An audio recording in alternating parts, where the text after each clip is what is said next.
FASTLINE is a professional line of products designed for the collision repair, OEM, and fleet refinishing markets. The basis for any great paint job is a proper foundation. Body filler cures by chemical reaction and has different stages of drying. Understanding this process and how and when the body filler may be worked are important to minimizing labor. Before you begin, make sure you read and understand all product labels and safety data sheets.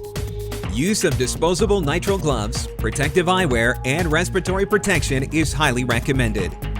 Once body filler is catalyzed, there is approximately 3 to 5 minutes of curing required to transition from a thick paste to a soft rubbery state.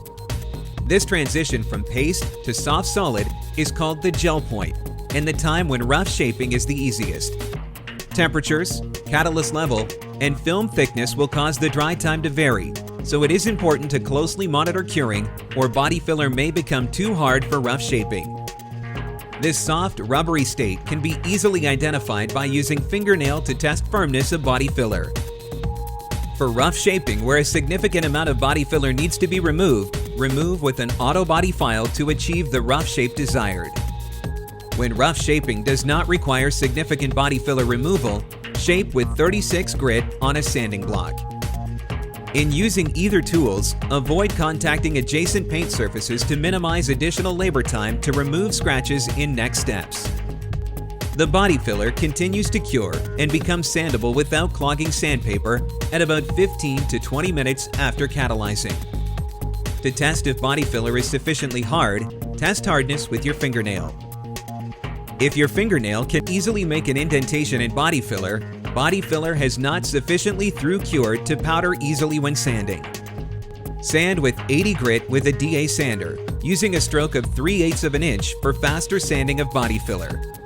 Make sure DA sander is kept flat to surface to ensure no low spots are created, which will require more filling to fix. Blow off sanding dust and inspect repair visually as well as feeling repair surface. If high or low spots are detected, sand or apply more body filler as needed. If no high or low spots are detected, apply guide coat to repair area to assist in a final visual inspection. Sand guide coat lightly with 80 grit, keeping DA sander flat to surface. Low spots will show up as areas where guide coat is not removed. Fill as necessary with body filler, and then fine shape again with 80 grit on DA sander. If high spots are detected, continue fine shaping and then re-inspect. Sand with 80 grit on sanding block, making sure block is held flat to surface. Make sure to sand not only filler, but onto adjacent painted surface. This will ensure the body filler and painted surface are at same level so as to minimize further work in next repair steps. Blow off repair area with clean, compressed air. To remove straight line scratches from block sanding, sand with 80 grit on a DA sander, keeping sander flat to surface. To minimize amount of finishing glaze needed in next step and to ensure 80 grit scratches are completely removed, a final sanding with 180 grit on a DA sander may be done. Blow off repair area with clean, compressed air. Clean area to be repaired with an alcohol wipe or surface cleaner recommended for sensitive surfaces.